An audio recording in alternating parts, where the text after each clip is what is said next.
Olá pessoal, meu nome é Guilherme Lage, sou professor da UFMG, trabalho com comportamento motor e neurociências. Já há um tempo eu tenho vontade de trabalhar um projeto com pequenos vídeos, né, trazendo questões pessoais sobre metodologia da pesquisa, sobre escrita científica. Tenho uma experiência já razoável já com orientação na pós-graduação por mais de 10 anos, escrita por mais de 100 artigos científicos. E acho que seria interessante trazer essa minha visão pessoal, né? Também não me comprometo a fazer vídeos não tão formais, né? Ou seja, a forma de gravar, a forma de apresentar vai ser bem simples para não tomar muito meu tempo. Mas de qualquer forma, espero que essas questões que eu vou trazendo, esses conteúdos, de alguma forma ajude, né, na formação de quem precisa e quer avançar ou ter um olhar de um aspecto pessoal, né, de algum professor, como é o nosso caso aqui. Eu pensei em a gente começar falando sobre estrutura de trabalho científico. Vou virar a câmera aqui. Vou filmar assim, tá, gente? Direto do meu computador. Então vai ser bem informal. Falar sobre estrutura de trabalhos acadêmicos. E, obviamente, não existe uma estrutura rígida, né? Isso aqui é um exemplo, vai depender bastante, às vezes, quem está fazendo um trabalho de conclusão de curso ou está inserido dentro de um determinado programa de pós-graduação, você vai ter alguma variação disso, mas de forma geral, né, o que a gente vê é isso aqui, ó. Você tem os elementos pré-textuais.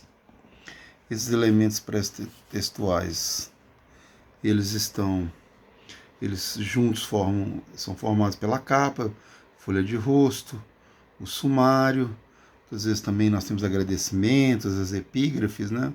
Vou mostrar um pouquinho de cada uma dessas partes hoje. Depois os elementos textuais, aí nós teríamos ali a introdução, a revisão da literatura, no caso de estudos primários, onde a pessoa vai coletar dados, né? O pesquisador coleta os seus próprios dados. Você teria ali o método, os resultados, a discussão e a conclusão. E, por fim, os elementos pós-textuais. Você tem ali o glossário, as referências, as anexas, os apêndices, né? Vou até mais para frente falar também das diferenças dessas partes dos elementos pós-textuais. Mas na capa a gente pode pensar então assim, que ela deve constar, né? Deve no sentido obrigatório, mas é bom a gente pensar no tipo de informação que está disponível, o nome do autor, título do trabalho, local e ano, né? A capa pode conter elementos gráficos, como logotipo, ilustração, símbolos, bem como o nome da instituição, subtítulo. Eu acabei pegando um exemplo aqui, uma tese de doutorado, um aluno meu, Tércio Apolinário de Souza, hoje é professor na Universidade Federal do Rio Grande do Sul. Tem um bom exemplo, né? Que ó, nós temos o nome do autor no topo ali da capa. O título do trabalho é um meio centralizado, né? Processos de formação de memória envolvidos na organização da prática. E embaixo, informações sobre local e ano e instituição, né? Em Belo Horizonte, Escola de Educação Física, Fisioterapia e Terapia Ocupacional da FMG. Trabalho que foi defendido em 2018. Então a gente começa os elementos pré-textuais pela uma capa, né?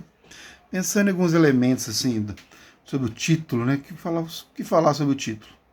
O título é importante, né? É onde vai prender a atenção pela primeira vez do possível leitor, né? Você ainda não tem um leitor garantido do seu trabalho, tá? Mas você tem um importante chamativo, né? Ele fornece o item primário a ser procurado nas listas eletrônicas. Então, se alguém vai numa base de dados, vai lá na Universidade Federal aqui de Minas Gerais, você tem um sistema onde você digita, né, alguns tipos de palavras-chave, alguma coisa, você pode facilitar, né, que esse futuro leitor, esse possível leitor, encontre o seu trabalho, né, determina o acesso inicial ao seu trabalho e precisa ser informativo, tá? Obviamente, você tem várias formas de pensar esse título. Então, assim, algumas dicas assim. O que deveria haver no título, né? Acho que é só preocupação básica, assim, quando você estiver pensando no trabalho. Isso aqui eu vou estender para os artigos científicos também, tá, gente? Óbvio, tá? Mas não como muitos dos trabalhos científicos começam em trabalhos acadêmicos na pós-graduação, né? Acaba seguindo, apesar de também ter uma lógica, às vezes, que nos artigos científicos a gente vende mais o seu trabalho do que aquelas formações aquelas possibilidades de estruturar um título que a gente tem dentro de uma tese, uma dissertação, ser um pouquinho mais, não é que seja formal, mas que venda menos, né? Seja tem um elemento de marketing a menos ali, né? Então, assim, coisa que você poderia pensar para inserir no seu título. Tipo de estudo, né? Um estudo primário, é uma revisão de literatura, é um tipo de estudo transversal, um estudo é, longitudinal. Se é longitudinal, que tipo? É uma coorte, por exemplo, um estudo retrospectivo, né? Então, abordagem, por exemplo, in vitro, métodos de imagens, como você abordou isso? Espécie, né? Se tem modelo, um modelo animal, não humano, se é com humanos, qual deveria ser o tom do seu título? Isso é uma sugestão, obviamente, né? Pode ser ativo e declarativo, pode dar a conclusão, e ainda existe a questão de tamanho, né? Não, normalmente nas teses e nas dissertações de mestrado a gente ainda títulos maiores, mas em artigos, né? É um problema. Então, assim, pensar em ser conciso, mas informativo. Obviamente, você não precisa ter todos esses elementos acima, mas você escolher quais deles, né? Seriam os mais importantes em termos de informação para quem está tendo o primeiro contato com o seu trabalho. Então, vou dar um exemplo aqui. São slides na disciplina que eu já dei há bastante tempo. Eu trabalhei em instituição particular, numa universidade particular. Depois tive a oportunidade dessas disciplinas na Universidade Federal de Minas Gerais, né? Dentro do curso de Ciências do Esporte. Então, assim, abordagem in vitro, espécie, conciso, mais informativo. Peguei alguns exemplos aqui, tá? Alguns exemplos são até muito relacionados à época que eu trabalhava com turmas bem difusas, assim, eu trabalhava com o pessoal da biomedicina, fisioterapia, na educação física, né, nessa universidade particular que eu trabalhava. Então, alguns exemplos, ó, mieloma múltiplo, diagnóstico e tratamento. Olha só, já tem informação sobre dois aspectos, né, relacionados a essa doença. Transposição de grandes vasos corrigida congenitamente a gestação. Relato de caso. Ó. Já está falando um pouco, né, da característica do estudo. Você já vai ter uma noção de como é que vai abordar até a amostra, né? Estudo da prevalência de epilepsia em crianças e adolescentes da comunidade Paraisópolis. Você já vai ter uma noção também do que é isso, né? Nós estamos falando um pouco mais de um estudo epidemiológico. Correlação entre instrumentos para se avaliar a independência funcional e nível de atividade física em crianças. A ideia da correlação, tipo de análise que você está fazendo, né? Você está associando duas variáveis, né? Ruptura bilateral do tendão proximal do músculo bíceps braquial distal de único tendão do mesmo músculo em atleta. É lá de casa e revisão da literatura. Ó. Estudo primário e estudo secundário, né? O título já traz essa informação sobre como você vai abordar esse tema da ruptura bilateral do tendão. O ultrassom terapêutico não aumentou as propriedades mecânicas de tendões flexores após reparo. Aqui nesse caso, ó, já está dando até o resultado, né? Então, você assim, não houve essa relação. Não é isso que eles estavam investigando. Então, são exemplos aí dessas características que podem estar presentes dentro de um título. Na folha de rosto, ó, também deve conter os seguintes elementos: nome dos autores, título do trabalho, subtítulo, né, se houver subtítulo, nota explicativa a respeito da natureza do trabalho, contendo unidade de ensino, se é departamento, curso, setor, nome da instituição, nome do professor responsável, nome da instituição, local e ano. E aqui um exemplo daquela tese que eu falei, né, do Tércio, onde tem todas essas questões aqui, ó, constando, né, a tese apresentada de determinado curso, de determinada instituição, né, requisito para isso.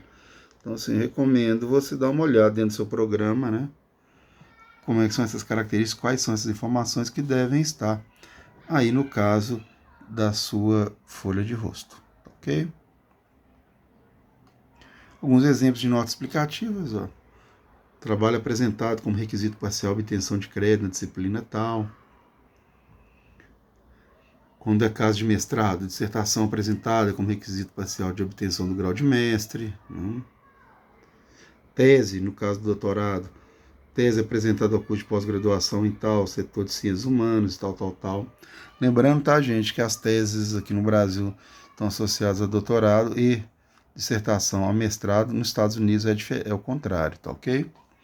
Então, alguns exemplos aí, essas notas explicativas que vão estar na folha de rosto.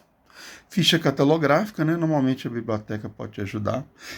Isso aqui vai te ajudar você a inserir isso dentro da biblioteca, né? Esse documento poder estar catalografado lá e as pessoas vão ter mais acesso, né, a eles facilmente, vai facilitar a organização e acesso a esse documento seu. Ata da defesa, né, para quem já defende, quando está na defesa, normalmente você insere ela também aqui nos elementos pré-textuais.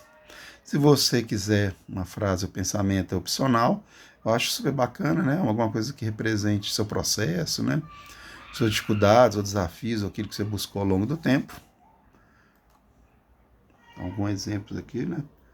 Coloca entre aspas, né? Cita o autor. Agradecimentos, também importante, né? Então, por exemplo, agradecimento à CAPES obrigatório para bolsistas. Você pode agradecer, obviamente, né? Aí fica a seu critério. Aqui um exemplo, isso aqui é o documento, eu não sei se está vigente ainda, tá? Mas eu sempre peço aos meus alunos para colocar, está em vermelho aqui, que é esse agradecimento, né? A CAPES mostra o código de financiamento 001 para quem foi bolsista, né? Isso aí você aplica esse agradecimento aí em artigos, apresentações que você fizer em resumo de anais, tá? O resumo, o abstract, né? A apresentação resumida, clara e concisa do texto, destacando os aspectos de maior interesse e importância. Deve ser redigida de forma impessoal. O resumo deve incluir tema, objetivo do estudo, o método utilizado, os principais resultados e conclusões do trabalho. Obviamente, você tem que ter uma capacidade de síntese grande, né? Para poder extrair o que tem de mais importante em cada uma daquelas partes que a gente vai ver futuramente ali no próximo vídeo. Nos elementos textuais, né? E aqui já tem que ter uma noção clara do tamanho, do que se coloca, né? Do que se foi pensado, que foi encontrado na sua pesquisa. Sumário, a numeração das principais divisões, seções e outras partes do documento, na ordem que estão no mesmo. Então, todas as seções de documento devem ficar claramente indicadas. Devemos lembrar que o sumário não deve ser confundido com índice, resumo ou lista de conteúdo do trabalho. E deve ser apresentado em folha distinta, tá ok?